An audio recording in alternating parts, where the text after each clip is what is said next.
പാകിസ്ഥാനും കഴിഞ്ഞ യുദ്ധവും ഇന്ത്യക്കാരുടെ എല്ലാം മനസ്സിൽ നിറഞ്ഞു നിൽക്കുകയാണ്. പാകിസ്ഥാൻ എന്തുകൊണ്ട് കൂടെ നമ്മളോട് ഇങ്ങനെ ചെയ്യുന്നു എന്നതിനെക്കുറിച്ച് ഓരോ ഭാരതീയനും സങ്കടമുണ്ട്. ഇന്ത്യ കയറി ആരെയും നശിപ്പിക്കാറില്ല. മനുഷ്യജീവനെയും രാഷ്ട്രത്തെയും ഒരുപോലെ തച്ചുടയ്ക്കുന്ന യുദ്ധം തുടങ്ങി വെക്കുക എന്നത് നമ്മുടെ രീതിയല്ല. പ്രതിരോധമാണ് എപ്പോഴും നമ്മുടെ രീതി. ഇടയ്ക്കുണ്ടായ ഈ കടുത്ത യുദ്ധവും കടന്നാക്രമണവും നമ്മളെ ഒത്തിരി വിഷമിപ്പിച്ചു. ഇതിനിടയിൽ യുദ്ധത്തെക്കുറിച്ചുള്ള അപ്ഡേറ്റുകളുമായി മാധ്യമങ്ങൾക്ക് മുമ്പിൽ വന്നത്, നമുക്കതേക്കുറിച്ചുള്ള അപ്ഡേറ്റുകൾ നൽകിക്കൊണ്ടിരുന്നത് രണ്ട് വനിതാ ഉദ്യോഗസ്ഥരായിരുന്നു. വിംഗ് കമാൻഡറായ വ്യോമിക സിംഗും കേണൽ സോഫിയ ഖുറേഷിയുമായിരുന്നു ചാനലുകളിലെല്ലാം അപ്പോൾ നിറഞ്ഞു നിന്നത്. അവരെക്കുറിച്ചുള്ള ചർച്ചകളും ഏറെ അഭിമാനത്തോടെ, ഒത്തിരി സന്തോഷത്തോടെ രാജ്യം ചർച്ച ചെയ്തു, ലോകം ചർച്ച ചെയ്തു. ഇതുപോലെ രാജ്യത്തിന് വേണ്ടി ഏറെ അഭിമാനത്തോടെ സേവനം ചെയ്ത ഒരു ധീര വനിതയെ പരിചയപ്പെടുത്തുകയാണ് ഞങ്ങൾ. 1999കളിലാണ് സംഭവം. ഇന്ത്യയും പാകിസ്ഥാനും തമ്മിൽ ഒരു വാർ പൊട്ടിപ്പുറപ്പെടുന്നു.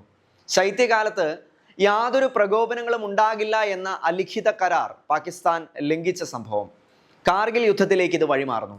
കാർഗിൽ വാറിന്റെ സമയത്ത് രാജ്യത്തിന് വേണ്ടി സേവനമനുഷ്ഠിച്ച ഒരു വ്യക്തിയുടെ 21 വർഷക്കാലം രാജ്യത്തെ സേവിച്ച ഒരു മിലിറ്ററി നേഴ്സിന്റെ അനുഭവങ്ങളാണ് ഞങ്ങൾ ഇന്ന് നിങ്ങളുമായി പങ്കുവയ്ക്കുന്നത്.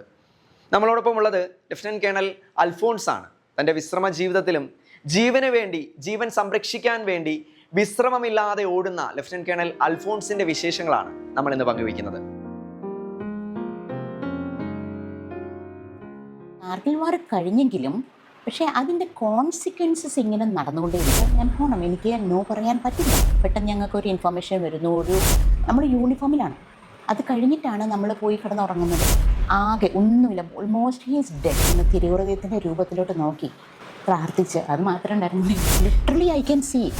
അതിൻ്റെ ഇടയ്ക്ക് ഈ ടെററിസ്റ്റുകൾ ഒതുങ്ങിയിരുന്നിട്ട് I'm proud to be a nurse and I'm proud to be a military nurse. ജപമാല ആയുധമാക്കി യുദ്ധമുഖത്ത് രാജ്യത്തെ സേവിച്ച ഒരു വനിത. മാസത്തിൽ ഒരു പ്രാവശ്യം മാത്രം ലഭിക്കുന്ന ദിവ്യകാരുണ്യനാഥനെ ഹൃദയത്തിൽ സ്വീകരിച്ച് തൻ്റെ ഒപ്പമുള്ളവരെയും താങ്ങി നിർത്തിയ ഒരു പെൺകരുത്ത്. ഇന്ത്യ എന്ന ഒറ്റ വികാരം ഉള്ളിൽ പേറി പാകിസ്ഥാൻ ഭീകരതയിൽ മനുഷ്യജീവൻ പൊലിയാതിരിക്കാൻ രാജ്യത്തിന് വേണ്ടി ഇറങ്ങിപ്പുറപ്പെട്ടൊരു സ്ത്രീ. ദൂരെ കുടുംബവുമൊത്തുള്ള ഓർമ്മകൾ ഹൃദയം തകർക്കുമ്പോൾ, മക്കളുമൊത്തുള്ള നല്ല നിമിഷങ്ങൾ വേട്ടയാടുമ്പോൾ തിരുഹൃദയനാഥനിൽ മാത്രം ആശ്രയിച്ച് രാജ്യത്തിന് വേണ്ടി ഇനിയും എനിക്ക് പോകണമെന്ന ആ കടുത്ത തീരുമാനം കൈക്കൊണ്ട ഒരമ്മ. കാർഗിൽ വാറിൻ്റെ നേരത്ത് എന്നെ പിന്നെ ഇവിടുന്ന് പോസ്റ്റിംഗ് വിടുകയാണ് നോർത്തേൺ സൈഡിലേക്ക്. അതും പാകിസ്ഥാൻ ബോർഡർ രജൗരി നിങ്ങളിപ്പോൾ എല്ലാവരും കേട്ടിട്ടാണ്. ഇപ്പോൾ ഏറ്റവും ഡിസ്റ്റർബ് ആയിട്ടുള്ള ഏരിയയാണ് രജൗരി പൂഞ്ച്. ടെററിസ്റ്റ് നുഴഞ്ഞു കയറി അവിടെ പട്ടാളക്കാരെ, സൈനികരെ അറ്റാക്ക് ചെയ്യുന്ന ഒരു ഭയങ്കര ഡിസ്റ്റർബായിട്ടുള്ള ഒരു ഏരിയയാണ്. അന്ന് ഞാൻ കല്യാണം കഴിച്ച് എനിക്ക് 3 കുഞ്ഞുങ്ങളുണ്ട്. ഈ 3 കുഞ്ഞുങ്ങളും 5 വയസ്സിൽ താഴെയുള്ളൂ. 3 പേര് 2 വയസ്സിൻ്റെ വ്യത്യാസത്തിൽ. ഹസ്ബൻഡ് എന്നോട് ചോദിച്ചു, പോണം. അത് ആർമിയിൽ ജോയിൻ ചെയ്താൽ ഞാൻ പോകണം, എനിക്ക് നോ പറയാൻ പറ്റില്ല. ഞാൻ അവിടെ രജോരിക്ക് പോവുകയാണ് 3 കുഞ്ഞുങ്ങളെ വിട്ടേച്ച്. അന്ന് ഞങ്ങൾ ബാംഗ്ലൂരിൽ നിന്നാണ് പോകുന്നത്. അപ്പം ബാംഗ്ലൂരിൽ ഞാൻ നോക്കാനായിട്ട് 2 ആൾക്കാരെ നിർത്തി, സെർവൻസ് നിർത്തി, 3 കുഞ്ഞുങ്ങളെയും. ഹസ്ബൻഡും അവിടെ ആ നേരത്ത് ബിസിനസ് ചെയ്യാണ്. ഞാൻ രജോരിക്ക് പോന്നു. അവിടെ ചെന്ന് ജോയിൻ ചെയ്തപ്പം സത്യം പറഞ്ഞാൽ ഒത്തിരി സ്ട്രെസ് ലെവലാണ്. എങ്ങനെയാണെന്ന് വെച്ചാൽ, ചെല്ലുമ്പം ഒരു ഫീൽഡ് ഏരിയയിലോട്ട് പോകുന്നു, ആകെ ഡിസ്റ്റർബ് ഏരിയയിലോട്ട് പോകുന്നു. ഹോസ്പിറ്റലിൻ്റെ പ്രമിസസിന് നമുക്ക് പുറത്തിറങ്ങാൻ പറ്റത്തില്ല. നമുക്ക് ഇൻസ്ട്രക്ഷൻസ് ഉണ്ട്, വൈകുന്നേരമൊക്കെ ആകുമ്പം ലൈറ്റെല്ലാം ഓഫ് ചെയ്യണം. വീട്ടിലേക്കൊന്ന് ഫോൺ ചെയ്യണമെങ്കിൽ അത് കോൺഫറൻസ് കോളാണ്. അതായത് നമ്മൾ പേഴ്സണലായിട്ടൊന്നും സംസാരിക്കാൻ പറ്റത്തില്ല. തേർഡ് പാർട്ടി അതിരുന്ന് കേൾക്കുന്നുണ്ട്, കാരണം എന്തെങ്കിലും ഇൻഫർമേഷൻ കൊടുക്കുന്നു എന്നുള്ളതാണ്. അപ്പോൾ അപ്പുറത്ത് എൻ്റെ മക്കൾ കരയുമ്പം, അല്ലെങ്കിൽ ഞാൻ ഇവിടെ ഇരുന്ന് കരയുമ്പം അവർക്ക് സോൾജേഴ്സിന് ചിരി വരും. എന്തുകൊണ്ട് ചിരി വരുന്നു? ഈ കേൾക്കുന്നവർ അവരും ആ ഒരു ബോട്ടിൽ തന്നെയാണ്. അപ്പോൾ അവർക്കും എല്ലാവരും ഒരേ ബോട്ടിലാണ്. ഫാമിലി വിട്ട് ഫീൽഡ് ഏരിയയിൽ ഫാമിലി ഇല്ലാതെ ജീവിക്കാമെന്ന് വെച്ചാൽ ഇറ്റ്സ് വെരി ടഫ്. അതും പ്രമിസസിൻ്റെ പുറത്തിറങ്ങാൻ പറ്റത്തില്ല. ഡ്യൂട്ടി നമ്മൾ ഒരു 24 hours ആകെ ഉറങ്ങുന്നത് രാത്രി 12 മണി 1 മണി വരെയാണ്. നമ്മൾ യൂണിഫോമിലാണ്. അത് കഴിഞ്ഞിട്ടാണ് നമ്മൾ പോയി കിടന്നുറങ്ങുന്നത്. അത്രയും നമുക്കൊരു ഭയാനകമായ ഒരു സിറ്റുവേഷനാണ്. താമസിക്കുന്ന സ്ഥലം എന്ന് പറഞ്ഞാൽ ബാരക് ടൈപ്പ്, ചുറ്റിനും ജംഗിളാണ്. ഞാനിപ്പോഴും ഓർക്കുന്നു, രാത്രിയിൽ ഒരു മുറിയിലാണ്, ഓരോരുത്തരും ഓരോ മുറിയിലാണ്. അപ്പോൾ കതക് ഗ്ലാസിൻ്റെ ഒരു കതകാണ്. പുറത്ത് നിന്ന് ഇങ്ങനെ ഭയങ്കരമായിട്ട് ഫോക്സ് കരയുന്ന കേൾക്കാം. അപ്പോൾ ഞാൻ ഇങ്ങനെ പയ്യന് കട്ടൻ നോക്കുമ്പോഴത്തേക്ക് കാട്ടുപന്നികൾ അല്ലെങ്കിൽ കുറുക്കന്മാർ ഒത്തിരി പേടിച്ച് ഇരുന്നിട്ടുണ്ട്. അന്നൊക്കെ ആ ഒരു സിറ്റുവേഷനിൽ നമുക്കാകെ ആശ്രയം ഉണ്ടായിരുന്നത്, എനിക്കാകെ ആശ്രയം ഉണ്ടായിരുന്നത് തിരുഹൃദയം. എൻ്റെ റൂമിൽ വോളിൽ മൗണ്ട് ചെയ്തിരിക്കുന്ന തിരുഹൃദയത്തിൻ്റെ രൂപത്തിലോട്ട് നോക്കി പ്രാർത്ഥിച്ച്, അത് മാത്രമേ ഉണ്ടായിരുന്നുള്ളൂ എനിക്ക് ആശ്രയം. അപ്പോൾ എൻ്റെ ഒരു കൂട്ടുകാരി, ഞങ്ങൾ 10 പേര് അവിടെ പോസ്റ്റഡ് ആണ്. അപ്പോൾ എൻ്റെ ഷീബ എന്ന് പറയുന്ന എൻ്റെ ഒരു 1 year ജൂനിയറാണ്. ഞങ്ങൾ രണ്ടുപേരും ക്രിസ്ത്യൻസ്. അപ്പം ഞങ്ങൾ എല്ലാ ദിവസവും രാവിലെ ഹോസ്പിറ്റലിൻ്റെ പ്രിമിസിൽ തന്നെ നടക്കാൻ പോകും, കുറച്ച് എക്സർസൈസൊക്കെ ചെയ്യും. അത് കഴിഞ്ഞിട്ട് റൂമിൽ വന്നിട്ട് കൊന്തി എത്തിക്കും. പിന്നെ ഉള്ള കാര്യങ്ങളൊക്കെ വെൻറ്റിലേറ്റ് ചെയ്യാൻ, ദാറ്റ്സ് വെരി ഇമ്പോർട്ടൻറ്റ്. ആ ഒരു സ്ട്രെസ്ഫുൾ ജോബായിരിക്കുമ്പോൾ നമുക്ക് വെൻറ്റിലേറ്റ് ചെയ്യാനായിട്ട് ആരെങ്കിലും കാണണം. അപ്പോൾ എൻ്റെ കൂട്ടുകാരിയോടാണ് ഞാൻ എല്ലാ കാര്യങ്ങളും പറയുന്നത്. അങ്ങനെ കഴിഞ്ഞിട്ട് പിന്നെ ഞങ്ങൾ ഒരുങ്ങി ഡ്യൂട്ടിക്ക് പോകുന്നു.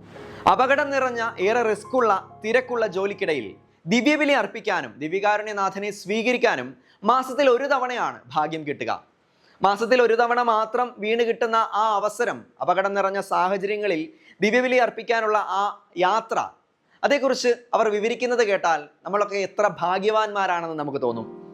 അതുപോലെ തന്നെ ഞാൻ അവിടെ ഞങ്ങൾക്കൊരു കുർബാന കിട്ടുക എന്ന് വെച്ചാൽ വെരി ഡിഫിക്കൽട്ട്. മാസത്തിൽ 1 കുർബാന കിട്ടുന്നത്. ആ കുർബാന കിട്ടുന്നത് അവിടെ പള്ളികളൊന്നുമില്ല, പക്ഷേ റൂമിൽ തന്നെ ഒരു യൂണിറ്റിൽ, ഒരു റൂമിൽ എല്ലാം അറേഞ്ച്മെൻ്റ് ഉണ്ട്. എന്നിട്ട് താഴേന്ന് ജമ്മുവിൽ നിന്ന് അച്ഛനെ കൊണ്ടുവരികയാണ്. അപ്പോൾ അത് അവിടെയുള്ള ഓഫീസേഴ്സ്, മലയാളി ഓഫീസേഴ്സ്, ക്രിസ്ത്യൻസ് ആയിട്ടുള്ള അവരത് മാനേജ് ചെയ്യും. അപ്പോൾ അവർ വരുമ്പം ഞങ്ങൾക്ക് ആ കുർബാനയ്ക്ക് പോയി അറ്റൻഡ് ചെയ്യാമെന്ന് വെച്ചാൽ അത് again it's A tedious job. എന്തുകൊണ്ടാണെന്ന് പറഞ്ഞാൽ അതിന് ഞങ്ങൾ പെർമിഷൻ എടുക്കണം. വെഹിക്കിൾ വിട്ട് തരണമെങ്കിൽ, ഞങ്ങളുടെ യൂണിറ്റിൽ നിന്ന് വെഹിക്കിൾ വിട്ട് തരണമെങ്കിൽ പിന്നെയും അവർ ഹയർ പോസ്റ്റിൽ നിന്ന് അവർക്ക് പെർമിഷൻ കിട്ടണം.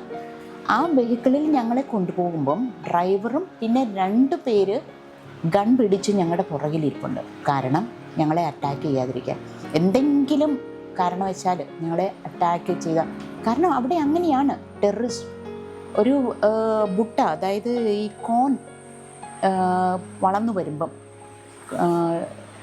മെയ്സ് വളർന്നു വരുമ്പം അതിൻ്റെ ഇടയ്ക്ക് ഈ ടെററിസ്റ്റുകൾ ഒതുങ്ങിയിരുന്നിട്ട് അറ്റാക്ക് ചെയ്യും. അത് ഒത്തിരി ഇൻസിഡൻ്റാണ് അവിടെ. അപ്പോൾ ഞങ്ങളുടെ കൂട്ടത്തിൽ 2 പേര് ഗൺ പിടിച്ച് ഞങ്ങളുടെ കൂടെ വരും. സൺഡേയിലാകുമ്പോൾ അവർക്കൊരു റെസ്റ്റ് എടുക്കാൻ കിട്ടേണ്ട നേരമായിരിക്കാം. അവർ നമ്മുടെ കൂടെ വരുന്നു. നമ്മൾ പള്ളിയിൽ പോയി കുർബാനയൊക്കെ അറ്റൻഡ് ചെയ്ത് അത് കഴിഞ്ഞ് തിരിച്ചു വരുന്നു. ഞാൻ ആ ഒരു കുർബാനയെന്ന് പറയുമ്പോൾ അതെന്താണ്, എൻ്റെ അനുഭവം എങ്ങനെയാണെന്ന് എനിക്കിന്ന് പറഞ്ഞറിയിക്കാൻ വയ്യ. എനിക്ക് കിട്ടാത്ത ആ ഒരു കുർബാനയുടെ ആ അനുഭവം ഞാൻ നാട്ടിൽ വരുമ്പം, എൻ്റെ മക്കൾ ഇപ്പോഴും എന്നെ കളിയാക്കാറുണ്ട്, അമ്മ നാട്ടിൽ വരുമ്പം ഞങ്ങളെയും കൂട്ടിക്കൊണ്ട് എല്ലാ പള്ളികളിൽ കൂടെയും നടക്കുന്നത്. എന്തുകൊണ്ടാണ്? ഇത് തന്നെ കാരണം. നമുക്ക് കിട്ടിയിരിക്കുന്ന ഒരു വലിയ ഒരു ദൈവാനുഗ്രഹം, കർത്താവിനെ നമ്മൾ ഈ കേരളത്തിൽ എവിടെ നോക്കിയാലും ചുറ്റിനും പള്ളികൾ, കുർബാന, നമുക്ക് കിട്ടുന്ന ഈ വലിയ അനുഗ്രഹം കിട്ടാത്ത മക്കൾ, അത് ഞാൻ അനുഭവിച്ചറിഞ്ഞത്.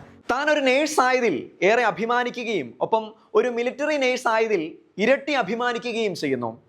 യുദ്ധസമയങ്ങളിൽ രാജ്യത്തെ സേവിച്ചതും ആ സാഹചര്യങ്ങളിൽ നിന്ന് വീണ് കിട്ടിയ ഒരു പിടി ഓർമ്മകളും പാഠങ്ങളും എല്ലാം ഒരുപാടുണ്ട്. അതിലൊന്ന് അവർ ഓർത്തെടുക്കുന്നത് ഇങ്ങനെയാണ്: മരിച്ചു കഴിഞ്ഞു എന്ന വിധത്തിൽ തൻ്റെ മുമ്പിൽ എത്തപ്പെട്ട ഒരു ക്യാപ്റ്റൻ, അദ്ദേഹത്തിൻ്റെ പേര് റിവീൽ ചെയ്യരുതെന്ന് പറഞ്ഞതിനാൽ ഞങ്ങളത് പുറത്തുവിടുന്നില്ല, അദ്ദേഹത്തെ ജീവിതത്തിലേക്ക് കൈപിടിച്ച് കയറ്റാൻ അൽഫോൺസ് മേഡത്തിന് ഭാഗ്യമുണ്ടായി. വർഷങ്ങൾക്കിപ്പുറം ആ ക്യാപ്റ്റൻ, അദ്ദേഹം തൻ്റെ മലയാളിയായ ഫിയാൻസിയും കൂട്ടി കേണൽ അൽഫോൺസിനെ കാണാനെത്തുകയാണ്. അതേക്കുറിച്ച് മേഡം തന്നെ വിവരിക്കും. ഞാൻ കാർഗിലിൽ രജോരിയിലെ പോസ്റ്റിംഗ് എല്ലാം കഴിഞ്ഞ് പിന്നെ ഞാൻ ഡൽഹിയിൽ വരുമ്പം, ഞാൻ അവിടെ ഓഫീസേഴ്സ് വാർഡിൽ ഇൻചാർജാണ്. ഒരു ദിവസം അവിടെ ഡ്യൂട്ടി ചെയ്യുമ്പം ഈ ക്യാപ്റ്റൻ എന്നെ അന്വേഷിച്ച് വന്നിരിക്കുന്നു, ഫിയാൻസിയും കൂട്ടിക്കൊണ്ട്. ഫിയാൻസി ഒരു മലയാളിയാണ്. He's from UP. Madam, you have save my life. അപ്പോൾ ഫിയാൻസി ഞങ്ങൾ രണ്ടുപേരുമായി we want to take a blessings. അതെനിക്ക് ഭയങ്കരമായിട്ട് എന്നെ ഒന്ന് പിടിച്ച് കുലുക്കിയ ഒരു സംഭവമാണ്. എന്തെന്ന് വെച്ചാൽ നമ്മൾ ഒത്തിരി ചെയ്യുന്നു, നമ്മൾ ഡ്യൂട്ടി ചെയ്യുന്നു, നമ്മുടെ രാഷ്ട്രത്തിന് വേണ്ടി നമ്മൾ സേവനം ചെയ്തു. പക്ഷേ അതൊക്കെ ഓർത്തിരുന്ന് എത്ര പേര് അങ്ങനെ ഓർത്തിരുന്ന് അവർ നമ്മളെ അക്നോളജ് ചെയ്യാന്ന് വെച്ചാൽ അത് ഒരു മിലിറ്ററി നേഴ്സിന് അല്ലെങ്കിൽ ഏതൊരു നേഴ്സിനും കിട്ടാവുന്ന ഏറ്റവും വലിയ ഒരു അനുഗ്രഹമാണ്. നമ്മൾ ചെയ്യുന്നു, നമ്മുടെ കടമ ചെയ്യുന്നു, നമുക്കാകാവുന്ന തരത്തിൽ നമ്മൾ അവർക്ക് വേണ്ടി, പേഷ്യൻസിന് വേണ്ടി അകമഴിഞ്ഞ് ചെയ്യുന്നു. അത് കഴിഞ്ഞിട്ട് അവരോട് നമ്മൾ ടാറ്റ പറഞ്ഞു വിടുന്നു. പക്ഷേ അവർ നമ്മളെ ഓർത്തിരുന്ന് അത് അക്നോളജ് ചെയ്യുന്നത് അതെനിക്ക് ഭയങ്കരമായിട്ട് എന്നെ ഹൃദയത്തിൽ സ്പർശിച്ച ഒരു സംഭവമായിരുന്നു. എനിക്ക് ഇപ്പോഴും ഏറ്റവും പ്രൗഡായിട്ട് പറയാവുന്ന ഒരു കാര്യമാണ് I am proud to be a nurse and I am proud to be a military nurse. ആർമിയോട് ഭയങ്കര ഒത്തിരി I was really passionate about army and I could perform well. ആ ഒരു സാറ്റിസ്ഫാക്ഷൻ ഉണ്ട്, ജോബ് സാറ്റിസ്ഫാക്ഷൻ. എനിക്ക് ഒത്തിരി ഇമ്പോർട്ടൻസ് കൊടുക്കുന്ന ഒരു കാര്യമാണ് job satisfaction. Money doesn't matter, power doesn't matter, പക്ഷേ job satisfaction is very important. അത് ഞാൻ ഇപ്പോഴും മക്കൾക്ക് പറഞ്ഞു കൊടുക്കാറുണ്ട്. പരിശുദ്ധ അമ്മയുടെ കൂട്ടുപിടിച്ച് ജപമാല അർപ്പിച്ച് ജീവൻ സംരക്ഷിക്കാൻ ഇറങ്ങിപ്പുറപ്പെട്ട ഒരു സ്ത്രീ. ജപമാലയായിരുന്നു എൻ്റെ ആയുധം എന്നാണ് അവർ പറഞ്ഞു വെക്കുന്നത്. പരിശുദ്ധ കുർബാന കഴിഞ്ഞാൽ ആകെയുള്ള ആശ്രയം ജപമാല മാത്രമായിരുന്നു. ആ കഴിഞ്ഞ കാര്യങ്ങൾ, പരിശുദ്ധ അമ്മ വഴി നടത്തിയ അനുഭവങ്ങൾ ഓർത്തെടുക്കുമ്പോൾ കണ്ണീർ പൊഴിക്കാതെ അവർക്കത് ഓർത്തെടുക്കാൻ കഴിയുന്നില്ല. നമ്മൾ യുദ്ധമുഖത്തായിരിക്കുമ്പോൾ നമുക്കാകെ ശക്തി തരുന്ന ഒരു ആയുധമാണ് ജപമാല. ഞാനും എൻ്റെ കൂട്ടുകാരിയും എല്ലാ ദിവസവും രാവിലെ ഒന്ന് നടക്കാൻ പോകും, ഹോസ്പിറ്റലിൻ്റെ പ്രിമിസസിനകത്ത് തന്നെ. അത് കഴിഞ്ഞിട്ട് ഒന്ന് എക്സർസൈസൊക്കെ ചെയ്യും, ഇച്ചിരി കളിത്തമാശയൊക്കെ പറഞ്ഞ് അത് കഴിഞ്ഞിട്ട് ഞങ്ങൾ റൂമിൽ കയറി തിരുഹൃദയത്തിൻ്റെ മുമ്പിലിരുന്ന്, അമ്മയുടെ മുമ്പിലിരുന്ന് ജപമാല എത്തിക്കുമായിരുന്നു. കാരണം കുർബാന ഒരു മാസത്തിലൊന്നേ കിട്ടുള്ളൂ എന്ന് ഞാൻ പറഞ്ഞല്ലോ. പിന്നെയുള്ള ആശ്രയം ഈ ജപമാല. അമ്മ കൂടെ ഉണ്ടായിരുന്നു. ഒത്തിരി സഹനങ്ങളിലൂടെ കടന്നു പോകുമ്പം നമ്മൾ ഓരോ ദിവസവും ഡ്യൂട്ടി ചെയ്യുമ്പം ഒത്തിരി മാതാവിനോട് ഞാൻ പ്രാർത്ഥിച്ചുകൊണ്ടാണ് പോകുന്നത്. എൻ്റെ അമ്മയെ കാത്തുകൊള്ളണേ, പേഷ്യൻസ് വരുന്നത് അവരെല്ലാവരും ഓക്കെ ആയിരിക്കണേ, കാഷ്വാലിറ്റീസ് വരില്ലേ, ഞങ്ങൾക്ക് ഇങ്ങനെ കാഷ്വാലിറ്റീസ് വരില്ലേ. കാരണം അത് ഭയങ്കരമായിട്ട് ഹൃദയഭേദകമായ ഒരു കാര്യമാണ്. Soldiers casualties, gun shot wound head or chest, അല്ലെങ്കിൽ ഓൺ ഫേസ്, അല്ലെങ്കിൽ ID blast, improvised device blast. മൈൻഡിൽ അറിയാതെ ചവിട്ടിയിട്ട് അത് ബ്ലാസ്റ്റ് ചെയ്തിട്ട് മുട്ടിന് താഴെ നമ്മൾ നോക്കുമ്പോൾ ഒരു കോളിഫ്ലവറിൻ്റെ ഷേപ്പിൽ അത്രയും വിണ്ട് കീറിയാണ് ഇരിക്കുന്നത്. അവരെയൊക്കെ വന്ന് മാനേജ് ചെയ്യാൻ അവരുടെ കാല് നഷ്ടപ്പെടുന്നു. അങ്ങനെയുള്ള ആൾക്കാർക്ക് വേണ്ടി നമ്മൾ എല്ലാ ദിവസവും പ്രാർത്ഥിച്ച് ജപമാല എത്തിച്ചുകൊണ്ടാണ് നമ്മൾ ഡ്യൂട്ടിക്ക് ഇറങ്ങുന്നത്. ഞാൻ എൻ്റെ അമ്മയോട് എപ്പോഴും പറയായിരുന്നു, അമ്മേ ഞാൻ ശുദ്ധീകരണ സ്ഥലത്താണ്. അത്രയും ശുദ്ധീകരണം നടക്കുന്ന ഒരു കാലഘട്ടമെന്ന് എനിക്ക് പറയാം. ആ ഒരു 2 വർഷം ഇത് എനിക്ക് മാത്രമല്ല, എല്ലാ മക്കളും, അതായത് ഫീൽഡിൽ മക്കളെയും ഫാമിലി ഇട്ടേച്ച് പോയി കിടക്കുന്ന മക്കൾക്ക് എല്ലാവർക്കും ഉള്ളതാണ്. ആർമി മിലിറ്ററി അല്ല, ഇവൻ ഏത് മക്കളും കുടുംബത്തെ വിട്ടേച്ച് പുറത്ത് നേഴ്സുമാർ, നമ്മൾ ഒത്തിരി മക്കൾ നേഴ്സുമാർ എബ്രോഡുണ്ടല്ലോ, അവരുടെയൊക്കെ കണ്ടീഷൻ ഇത് തന്നെയാണ്. എനിക്ക് അവരോട് പറയാനുള്ള, സത്യം പറഞ്ഞാൽ ജപമാല എത്തിച്ച് മാതാവിൻ്റെ വിമല ഹൃദയം വഴി കർത്താവിൻ്റെ തിരുഹൃദയത്തിന് സമർപ്പിക്കുക. നമ്മുടെ സഹനങ്ങളൊന്നും വേസ്റ്റ് ആക്കേണ്ട കാര്യമില്ല. അത് നമുക്ക് ഇപ്പോൾ ഒരുപക്ഷെ അതിൻ്റെ ആൻസർ കിട്ടത്തില്ലായിരിക്കും, പക്ഷേ നമുക്ക് കിട്ടാനുള്ളത് നിത്യജീവൻ. അത് കർത്താവിൻ്റെ കയ്യിലോട്ട് നമ്മൾ എത്ര നിക്ഷേപങ്ങൾ കൊടുക്കുന്നുള്ളത് അത് പറഞ്ഞറിയിക്കാൻ വയ്യ. ഒരു പ്രാവശ്യം ഞാൻ കുമ്പസാരിക്കുകയാണ്. അപ്പോൾ അച്ഛൻ എന്നോട് ചോദിച്ചു, എന്തുവാണ് ചെയ്യുന്നത്, എന്താണ് പ്രൊഫഷൻ? ഞാൻ പറഞ്ഞു നഴ്സിംഗ് ആണ്. നിങ്ങളുടെ ശുദ്ധീകരണം അവിടെ തന്നെ കഴിഞ്ഞു. അച്ഛനത് പറഞ്ഞപ്പോൾ എനിക്ക് എത്ര സന്തോഷം തോന്നി ഞാനൊരു നേഴ്സായതിൽ. ഭർത്താവും 3 ആൺമക്കളും അടങ്ങുന്നതാണ് കേണൽ അൽഫോൺസിൻ്റെ കുടുംബം. കോവിഡ് സമയത്ത് അവർ തങ്ങളുടെ മക്കളോട് വീടിനെ കുറിച്ചുള്ള സങ്കല്പം പറയുകയാണ്. നാട്ടിൽ ഒരു 4 കെട്ട് മോഡൽ ഇഷ്ടിക കൊണ്ട് പണിത തേക്കാത്ത ഒരു വീട്. മാതാപിതാക്കളുടെ ആ സ്വപ്നം ആർക്കിടെക്റ്റായ 2ാമത്തെ മകൻ സാധിച്ചു കൊടുക്കുകയാണ്. അങ്ങനെ ഏറെ സന്തോഷത്തോടെ നാട്ടിലേക്ക് ചേക്കേറിയ അൽഫോൺസിനെയും കുടുംബത്തെയും മറ്റൊരു പ്രതിസന്ധി കാത്തു നിൽക്കുന്നുണ്ടായിരുന്നു. അത് കഴിഞ്ഞിട്ട് ഒക്ടോബറിൽ എനിക്ക് ക്യാൻസർ ഡിറ്റക്റ്റ് ചെയ്യണം. ആക്ച്വലി അതും ഒരു കർത്താവ് എന്നെ എങ്ങനെ ഒരുക്കി എന്നുള്ളതാണ്. എൻ്റെ സഹനങ്ങൾ, ഈ സഹനം ഏറ്റെടുക്കാൻ കർത്താവ് എന്നെ ഒരുക്കി എങ്ങനെയാണെന്ന് വെച്ചാൽ, ഞാൻ ആ ദിവസങ്ങളിൽ ഓൺലൈനിൽ ഒരു ക്ലാസ് കൂടി, ഡിവൈൻ മേഴ്സി ഫൗണ്ടേഷൻ്റെ ഹോസ്പീസ് കെയർ. അതിൻ്റെ അകത്ത് അച്ഛൻ ഇങ്ങനെ പറഞ്ഞു, കർത്താവിൻ്റെ സഹനത്തോട് ചേരാനായിട്ട് നിന്നെ ക്ഷണിക്കുന്നു. അത് ഞാനൊരു ബുക്കിൽ എഴുതിയിട്ടിട്ടുണ്ടായിരുന്നു. ഒരു മാസം കഴിഞ്ഞ് അത് വായിച്ചു. കർത്താവിൻ്റെ സഹനത്തോട് ചേർന്ന് നിൽക്കാൻ കർത്താവ് നിന്നെ ക്ഷണിക്കുന്നു. അത് വായിച്ചു കഴിഞ്ഞിട്ട് ഞാൻ ആമേൻ പറഞ്ഞു. ആ ആമേൻ പറഞ്ഞ ദിവസം വൈകുന്നേരം എനിക്ക് റൈറ്റ് ബ്രസ്റ്റിൽ ഒരു മുഴ ഞാൻ കാണുകയാണ്. എനിക്ക് ഒരു പേടിയും തോന്നിയില്ല. കർത്താവിൻ്റെ സഹനത്തോട് ചേരാനായിട്ട് കർത്താവ് എന്നെ ക്ഷണിച്ചിരിക്കുന്നു. ഞാൻ പിറ്റേ ദിവസം തന്നെ പോയി ഡോക്ടറിനെ കാണുന്നു. കാരിത്താസിൽ പോയി അത് FNAC ചെയ്തു, കൺഫേം ആക്കി ക്യാൻസർ എന്നുള്ളത്. ഒരാഴ്ചയ്ക്കകം അതിൻ്റെ സർജറി ചെയ്തു, പിന്നെ കീമോ എടുത്തു. ഇപ്പം ഞാൻ ഐ എം ആബ്സല്യൂട്ട്ലി ഫൈൻ. എനിക്കൊരു പുതിയ ജീവൻ കർത്താവ് തന്നു. ഇനിയുള്ള ജീവിതം കർത്താവിൻ്റെ ശുശ്രൂഷയ്ക്കായിട്ട് ഞാനതങ്ങ് മാറ്റി വച്ചിരിക്കുകയാണ്. അങ്ങനെയാണ് എനിക്ക് ഞങ്ങളുടെ ഇടവകയിൽ തിരുക്കുടുംബ ദേവാലയത്തിൽ ഞങ്ങൾക്ക് പാലിയേറ്റീവ് കെയർ ഞങ്ങളുടെ സോണിയച്ചൻ വന്ന് ഫോം ചെയ്യുമ്പം ഞങ്ങളൊരു 10-30 നഴ്സുമാർ ഞങ്ങളെല്ലാവരും കൂടെ ഈ പാലിയേറ്റീവ് കെയർ ഞങ്ങൾ ചെയ്ത് ഞങ്ങൾക്ക് ഒത്തിരി ചെയ്യാൻ പറ്റുന്നുണ്ട്, പ്രവർത്തിക്കാൻ പറ്റുന്നുണ്ട്, അനുഭവിക്കാൻ പറ്റുന്നുണ്ട്. ഞാൻ പറഞ്ഞു വന്നത് എന്താണെന്ന് വെച്ചാൽ, കോവിഡ് കാലത്ത് ഞാൻ ഇവിടെ നാട്ടിൽ വരുമ്പം, അത് ഡൽഹിയിലാണ് എനിക്കിത് സംഭവിക്കുന്നതെങ്കിൽ അത് ഞങ്ങളുടെ കുടുംബത്തെ ആകെ ഒലച്ച് മാറ്റിയേനെ. കാരണം ഹസ്ബൻഡ് ജോലി ചെയ്യുന്നു, മക്കൾ പഠിക്കുന്നു, ഞാൻ കീമോ ഒക്കെ എടുത്ത് വീട്ടിൽ തന്നെ. കാരണം അങ്ങോട്ടോ ഇങ്ങോട്ടോ ഒരു ഫ്ലാറ്റിലോട്ട് പോകാൻ പറ്റാത്ത ഒരവസ്ഥയാണ്. അപ്പോൾ ആകെ അകപ്പെട്ടു പോയേനെ, ഒറ്റപ്പെട്ടു പോയേനെ. പക്ഷേ ഇവിടെ നാട്ടിൽ വന്നു കഴിഞ്ഞിട്ട് എനിക്ക് ക്യാൻസർ, കർത്താവ് എന്നെ സഹനത്തോട് ചേർത്ത് പിടിക്കുമ്പം എന്നെ ഏറ്റെടുക്കാനായിട്ട് എൻ്റെ സഹോദരങ്ങൾ, ഭർത്താവിൻ്റെ സഹോദരങ്ങൾ, എൻ്റെ സഹോദരങ്ങൾ, എൻ്റെ ഓരോ ട്രീറ്റ്മെൻറ്റും, എൻ്റെ സർജറി കഴിയുമ്പോഴും, എൻ്റെ ഓരോ കീമോതെറാപ്പി കഴിയുമ്പോഴും എന്നെ പാലായിക്ക് കൊണ്ടുപോയി എൻ്റെ സഹോദരൻ്റെ വീട്ടിൽ എൻ്റെ നാത്തുമാരെല്ലാവരും കൂടെ ഏറ്റെടുത്ത് എന്നെ ലുക്ക് ആഫ്റ്റർ ചെയ്യുവാണ്. എൻ്റെ സഹോദരങ്ങൾ, എൻ്റെ സഹോദരിമാരുണ്ട്, എൻ്റെ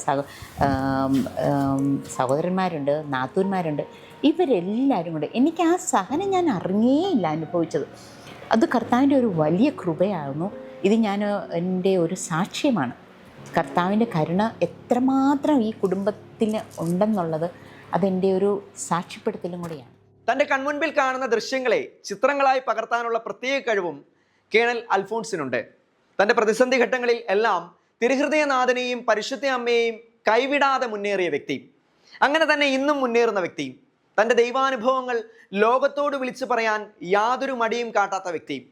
വിശ്രമ ജീവിതത്തിലും തൻ്റെ ശുശ്രൂഷ അവർ തുടരുകയാണ്. മുമ്പ് സൂചിപ്പിച്ചതുപോലെ തങ്ങളുടെ ഇടവകയുമായി ചേർന്ന്, പൊടിപ്പാറയിലെ തിരുക്കുടുംബ ദേവാലയത്തോട് ചേർന്ന് ഒരു പറ്റം റിട്ടയേർഡ് നേഴ്സുമാർ വികാരിയായ സോണി മുണ്ടുനടക്കൽ അച്ഛൻ്റെ നേതൃത്വത്തിൽ പാലിയേറ്റ് കെയർ രൂപീകരിച്ചിട്ടുണ്ട്. രോഗികളായ ഒത്തിരി പേർക്ക് ജാതി മത ഭേദമന്യേ അതിൻ്റെ സേവനം ലഭ്യമാകുന്നു.